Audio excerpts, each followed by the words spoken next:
नमस्कार। मेरा नाम मदन मोहन ढौंडियाल है। ई गैरसैंण के मन की बात यूट्यूब चैनल पर आज जियोपॉलिटिक्स पॉलिटिक्स के विषयों को आगे बढ़ाते हुए बीबीसी पर जिस प्रकार मंगलवार आज 14 फरवरी को इनकम टैक्स डिपार्टमेंट ने बीबीसी के दिल्ली मुंबई स्थित ऑफिस में सर्वे अभियान के कारण छापे मारे हैं। और यह जो है क्या कि ब्रिटिश मीडिया में एक सुर्खियां बनकर आगे आ रहा है, माना कि बीबीसी बहुत बड़ी तोप है, जबकि ऐसा कुछ भी नहीं है। बीबीसी एक एनजीओ है। 40 देशों में 40 एनजीओ चलते हैं इनके।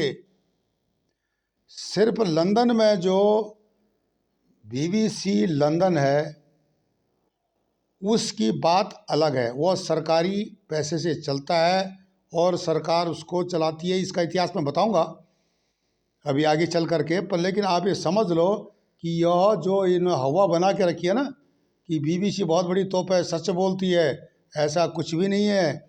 इनका खर्चा पानी, इनकी ऐशो आराम की ज़िंदगी, 5 स्टार ज़िंदगी कैसे चलती है, इसी तरह से चलती है जिस तरह से कि काफ़ी इनके एनजीओ चलते हैं।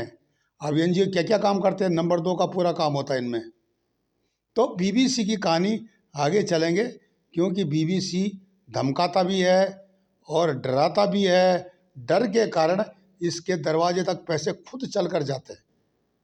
विदेशों से धर्म परिवर्तन कराना हो, चाहे उल्टे सीधे काम कराने हो, तो भारत के जो 20,000 एनजीओ बंद कराए ना मोदी साहब ने, उनके द्वारा भी इस बीबीसी को पैसे जाते थे। तो ये बीबीसी दूध का धुला नहीं है। अब इसकी कहानी देखो, क्यों बेखौफ जो केंद्र में सरकार बैठी हुई है उसने बीबीसी की सच्चाई पर्दाफाश कर दिया। अब क्या है, भारत का विपक्ष बोल रहा है डॉक्यूमेंट्री। ये डॉक्यूमेंट्री का चक्कर बंद करो। ये कोई डॉक्यूमेंट्री नहीं है। ये कांग्रेस के टाइम पर भी इस पर काफ़ी कुछ शिकंजे कसे गए थे। सुन लो कहानी किस तरह से इस एनजीओ की, जो कि 40 देशों में है। तो आज मंगलवार को जो है 14 फरवरी को इनकम टैक्स डिपार्टमेंट ने बीबीसी दिल्ली और मुंबई स्थित ऑफिसों में इसके छापे पड़े हैं। दिल्ली का तो कस्तूरबा मार्ग पर है। तो एक मेरा मित्र बता रहा था कि भाई यहाँ तो जो है बंद कर दिया और ऑफिस ताले मार दिए हैं। भाई जब तुम दुकान भी और घर भी एक साथ रखोगे, ऑफिस भी वहीं रखोगे, सारा तुमने खिचड़ी बना रखा है, तो जो आईटी वाले आएंगे तो ताला तो मारेंगे ही। तो इसमें रोने की ज़रूरत क्या है। क्या होता है कि पहले तो आप इस बीबीसी का इतिहास समझ लो। बीबीसी यानी ब्रिटिश ब्रॉडकास्टिंग कंपनी की स्थापना यूनाइटेड किंगडम में अक्टूबर 1922 को एक प्राइवेट संस्था के तौर पर हुई थी। उसके बाद क्या होता है कि 1926 की हड़ताल के दौरान इसने खूब सुर्खियां बटोरी। तभी एक पार्लियामेंट्री कमेटी की सिफारिश में कहा गया कि इस निजी कंपनी को एक सार्वजनिक क्षेत्र क्राउन चार्टर्ड संगठन 5 स्टार के रूप में रिप्लेस किया जाना चाहिए, क्योंकि काफ़ी चमचागिरी की। फिर साल 1927 में एक पब्लिक कॉरपोरेशन के तहत बीबीसी की स्थापना हो जाती है। इस सिफारिश के बाद बीबीसी एक स्वायत्त संस्था तो बन जाती है, लेकिन ब्रिटिश पार्लियामेंट के प्रति इसकी जवाबदेही भी तय की जाती है। उस समय इसके ट्रस्ट के सदस्यों को ब्रिटिश क्राउन के रूप में नियुक्त किया जाता है।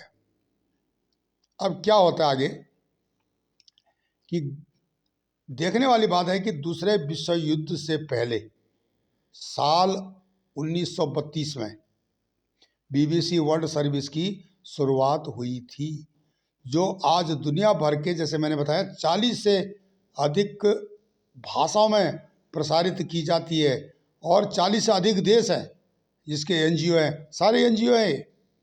वहीं दूसरी विश्व युद्ध के दौरान बीबीसी की टेलीविज़न सेवाओं को निलंबित कर दिया गया था। फिर साल 1946 में इसे फिर शुरू किया गया। इसके बाद साल 1964 में बीबीसी का दूसरा चैनल लॉन्च हुआ था। ठीक है। वहीं वर्ष 1967 में बीबीसी पहली बार रंगीन टेलीविज़न का प्रसारण शुरू कर चुकी थी। भारत में दूर तक सोचने की बात नहीं थी उस समय। कंपनी को बीबीसी ट्रस्ट इसके एग्जीक्यूटिव बोर्ड और ब्रिटेन सरकार द्वारा अप्रूवल रेगुलेटरी अथॉरिटी रेगुलेट करती थी, जिसे आप कैम कहा जाता था उस समय।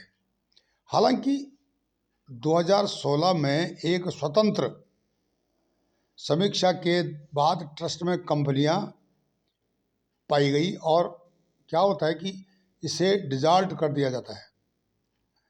तब कंपनी को संचालित करने के लिए बीबीसी बोर्ड की स्थापना की जाती है। वही आप कैम एकमात्र जिम्मेदारी से रेगुलेट करने की रही होगी। ठीक है। अभी फिलहाल कार्रवाई बोर्ड ही इसके काम करने और तौर तरीकों को देखरेख करता है। वर्तमान में बीबीसी ने अपनी वार्षिक रिपोर्ट में इस बात का खुलासा किया कि ट्रस्ट से कार्यकारी मंडल अलग है। वहीं महानिदेशक पद है, जो बैठा शख्स है, इसका संचालन करता है। साथ ही सारे प्रोग्राम डिस्ट्रीब्यूशन की कमांड भी उसी के ही हाथों में ही होती है। बीते दिनों में बीबीसी प्रधानमंत्री नरेंद्र मोदी और गुजरात के दंगों जो 2002 में हुए थे लेकर एक डॉक्यूमेंट्री रिलीज की थी, जिस पर भारत सरकार ने कड़ी आपत्ति दर्ज कराई है और इसे बैन भी कर दिया है। अब बीबीसी की इस डॉक्यूमेंट्री को लेकर पूरे देश में बवाल मच गया था। भाई, जब तुमने पैसे लिए हैं भारत के जो एंटी मोदी लॉबी से, और तुम जब भारत के सुप्रीम कोर्ट के निर्णय को भी अंगुली उठा रहे हो, तो तुम्हारी हिम्मत कैसे होगी? तुम अभी ब्रिटिश राज थोड़ी चल रहा है भारत में। ये होता है कि आज इनका ये प्रोपेगेंडा का जो धंधा है, डॉक्यूमेंट्री प्रोपेगेंडा का धंधा पुराना है, आज का नहीं है। ये सिर्फ मोदी साहब नहीं है, कांग्रेस के राजनीति के उद्देश्य से आज चाहे बीबीसी का पक्ष ले ले, तृणमूल कांग्रेस इसका पक्ष ले ले, लेकिन इंदिरा गांधी समेत कांग्रेस के कई प्रधानमंत्रियों ने इस संस्थान पर प्रतिबंध लगाए थे। इनकी शिकायतें गई थी वहाँ। इंदिरा गांधी जी ने भी बीबीसी को बैन किया था। साल 1970 में इंदिरा गांधी सरकार ने बीबीसी को 2 साल के लिए बैन कर दिया था। प्रोपेगेंडा। दरअसल फिल्म निर्देशक लुइस मॉल ने कलकत्ता और लेखक डॉम मैरेज ने दी वाइल्ड जियंट्स 2 शीर्षकों के साथ 2 फिल्मों का उस समय निर्माण किया था। इसमें भारत की गलत छवि को इन्होंने पेश किया। डॉक्यूमेंट्री सीरीज बीबीसी ने बनाई थी, जिसके प्रसारण के बाद लंदन स्थित विदेश मंत्रालय के सामने मुद्दा उठाया गया। बावजूद इसके बीबीसी ने इस साल 22 जुलाई को लुइस मॉल की एक फिल्म घोस्ट ऑफ इंडिया प्रसारण कर दिया। इसके तुरंत बाद भारतीय उच्चायोग ने संज्ञान लेते हुए बीबीसी ब्रिटिश विदेश मंत्रालय को आगाह किया था कि दोनों देशों की आपसी संबंधों में ध्यान रखते हुए यह बात ठीक नहीं है। ठीक है सर। तब इंदिरा गांधी देश की प्रधानमंत्री थी। इन दोनों डॉक्यूमेंट्री में भारत में रोजाना की जिंदगी बिगाड़ कर दिखाई गई थी। भारत सरकार ने इस फिल्मांकन को पूर्वाग्रह से ग्रसित भारत को गलत रूप से पेश करने वाला बताया था उस समय। इसके बाद इंदिरा गांधी ने बीबीसी को भारत से 2 सालों के लिए बाहर कर दिया था। फिर 1972 में केंद्र सरकार ने बताया कि बीबीसी के लंदन मुख्यालय ने भारत सरकार से संपर्क कर उसके दफ्तरों को खोलने की रिक्वेस्ट की है। उन्होंने भारतीय नियम कानूनों का पालन करना भी स्वीकार किया। भाई हमसे गलती हो गई, माफ़ी मांगने लगा लो। और तो बीबीसी पर लगाया प्रतिबंध अब उस समय हटा दिया गया था। अब क्या होता है कि भारत के खिलाफ बीबीसी के कार्यक्रम किस प्रकार विवाद में देखे गए। उस समय बीबीसी ने भारतीय टेक्सटाइल को बदनाम करने के लिए प्रोग्राम बनाया था, जिस पर राज्यसभा में 3 मार्च 1981 वाणिज्य राज्य मंत्री खुर्शीद आलम खान ने बताया कि भारतीय उच्चायोग के माध्यम से भारत सरकार की विरोधात्मक प्रतिक्रिया बीबीसी के अधिकारियों को पहुंचा दी गई है। कुछ दिनों सॉरी कुछ दिनों बाद क्या होता है, बीबीसी पर 4 अप्रैल 1981 को एक प्रोग्राम टेलीकास्ट हुआ। इसमें भारत में अंधे लोग, बम्बई पुलिस में भ्रष्टाचार, ड्रग्स व्यापार, गोवा में हिप्पी, महाराष्ट्र में किसान आंदोलन, कर्नाटक में तंबाकू किसानों की समस्याएं सहित भारत की तत्कालीन स्थिति पर नकारात्मक रूप से बीबीसी का दिखाना एक धंधा था। पैसा मिलता था, ठीक कमाई थी। एनजीओ है, ट्रस्ट में पैसा जाता है, कोई इस पर जो कंट्रोल नहीं था उस समय, कानून नहीं थी। आज की तरह मोदी सरकार जिस तरह से इस मामले में सख्त है। बीबीसी ने 12 जून 1984 को खालिस्तानी चरमपंथी आंदोलन के संस्थापक डॉक्टर जगजीत सिंह चौहान का एक भड़काऊ और हिंसक इंटरव्यू रेडियो पर प्रसारित किया था, जिसके चलते देश भर में बीबीसी के खिलाफ विरोध प्रदर्शन हुए थे। संसद में भी यह मामला 2 अगस्त 1984 को उठाया गया था। 17 दिसंबर 1992 को नरसिंह राव सरकार में विदेश राज्य मंत्री RL भाटिया ने राज्यसभा में बताया कि बीबीसी ने nuclear India a dream goes sour नाम से डॉक्यूमेंट्री दिखाई थी। उन्होंने आगे बताया कि फिल्म परमाणु ऊर्जा शांतिपूर्ण प्रयोग में भारत की उपलब्धियों को कमतर दिखाने का प्रयास है। इस गलत सूचनाओं के खिलाफ लंदन में हमारी उच्चायुक्त ने क्या किया कि भारत के खिलाफ लगाए गए आरोपों को ठीक से खंडन किया। अब मार्च 2015 में दिल्ली हाई कोर्ट बीबीसी की एक डॉक्यूमेंट्री बैन करने के फैसले को सही ठहराया था। तब बीबीसी डॉक्यूमेंट्री दिल्ली के निर्भया गैंग रेप के दोष मुक्त मुकेश सिंह को दिखाया जा रहा था बीबीसी में। इस पर डॉक्यूमेंट्री इंटरनेट प्रसारण पर भी सरकार ने रोक लगा दी थी। ये काम है बीबीसी के उस समय के। अब क्या होता है कि बीबीसी यही नहीं रुकती है। बीबीसी अपनी जो है जो डॉक्यूमेंट्री और तरह तरह के प्रोग्रामों से भारत में आग लगाते रही है। एक नई बात नहीं है, बहुत पुरानी बात है। और आने वाले समय में भी अगर भारत सरकार बीबीसी का ठीक इलाज नहीं करती है, वो किसी भी देश में इस प्रकार के प्रोपेगेंडा कर ले, भारत को इससे कोई फर्क नहीं पड़ेगा। लेकिन जिस प्रकार से इस तरह के प्रोपेगेंडे करके भारत की छवि को बीबीसी खराब करते रही है। पाकिस्तान में मैंने देखा कि पाकिस्तान मीडिया में बीबीसी का बार बार रेफरेंस दिया जाता है, उसके रिपोर्टर को दिखाया जाता है भारत के कश्मीर के बारे में।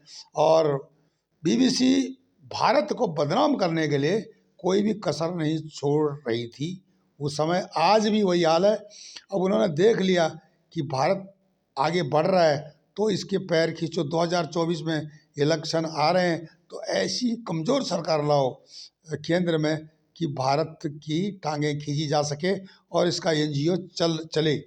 अब इसके एनजीओ के बारे में मैंने आपको बताया कि एक बीबीसी वर्ल्ड सर्विस है जो कि सीधे तौर पर आप बोल सकते हैं चैरिटी ट्रस्ट है। अब एक एनजीओ 20,000 एनजीओ भारत से बंद करा दिया मोदी जी ने। तो ये बीबीसी जो एनजीओ है भारत में, जिसको कि बोलते हैं कि तथाकथित प्रगतिशीलवादी वामपंथी जिहादी तत्व की, बीबीसी सच बोलता है। बीबीसी सबसे झूठा बकवास ब्रॉडकास्टिंग कॉरपोरेशन है। हम बोल सकते हैं भारत में इस पर प्रतिबंध लगा देना चाहिए। इसकी जो अगर कोई भी डॉक्यूमेंट्री देखती इस प्रकार की ये देश के खिलाफ देखता है तो इंटरनेशनल कोर्ट में इसको घसीटा जाना चाहिए और इसके जो कर्ता धर्ता है इनको जेल में ठूंसना चाहिए सरकार को। ये भारत को कहीं भी बदनाम करने के लिए अब बोलेंगे भाई तुमने प्रेस की फ्रीडम पर प्रतिबंध लगा दिया। कह भी रहे कांग्रेस के साथ तो खुद इनकी गुजरी है, उसके बाद टीएमसी और ये जितने वामपंथी पत्रकार और तथाकथित प्रगतिशीलवादी जितने सब इसके पीछे हो लिए। वाह वाह वाह, भारत में तो डिक्टेटरशिप लग गई। भाई साहब ऐसा नहीं है, बीबीसी एक कमाऊ कॉरपोरेशन है और वो अपना धंधा करती है। अब इसका जो कस्तूरबा मार्ग में देखो, वहीं इसका ऑफिस है, वहीं इसका कॉरपोरेट ऑफिस है, वहीं इसका सारा खिचड़ी गोल मोल कर रखा हुआ है। तो ताला तो लगेगा। चिल्लाने से अल जजीरा चिल्लाए, न्यूयॉर्क टाइम चिल्लाए, लंदन जो है बीबीसी लंदन चिल्लाए, इससे भारत को कोई फर्क पड़ने वाला नहीं है और न भारत को इसके सामने झुकना चाहिए। बीबीसी पर अगर ऐसी हरकत करता है तो इसका पर प्रतिबंध क्या हमेशा के लिए इसको भारत में बैन कर देना चाहिए। इसको सूचना देने वाले जिस प्रकार की इन्फॉर्मेशन भारत की देते हैं तो बीबीसी तक न जाए, इस पर जो है ध्यान रखना सरकार का और जनता के जनप्रतिनिधियों का, जनता का कर्तव्य बनता है। ये जो है क्या करता है कि हमारे देश को नुकसान पहुंचाने का काम करने में ये एक प्रकार से टूल किट का काम कर रहा है। राजनीति में टूल किट चल ही रहा है तो ये भी टूल किट का एक हिस्सा है। जैसे कि मदनी साहब एक टूल किट का हिस्सा है, ये भी एक टूल किट के हिस्सा है। और असम में भी जो जिन पर शिकंजा कसा है टूल किटों पर, शर्मा जी ने, ये टूल किटों पर शिकंजा कसना बहुत ज़रूरी है। और इनके पीछे वही है हमारा पड़ोसी चीन, पाकिस्तान और भारत के अंदर बैठे हुए तथा कथित प्रगतिशीलवादी वामपंथी जिहादी सोच के तत्व। आप हमारे चैनल ई गैरसैंण के मन की बात को सब्सक्राइब करें, कमेंट्स करें और शेयर करें। ये नया चैनल अभी चला है, आशा करते हैं कि बहुत अच्छा काम करेगा पॉलिटिक्स और जियो पॉलिटिक्स के जो समाचार आप तक पहुंचाने में। आप ज़रूर इसको सब्सक्राइब करें और कमेंट्स करें। नमस्कार, धन्यवाद।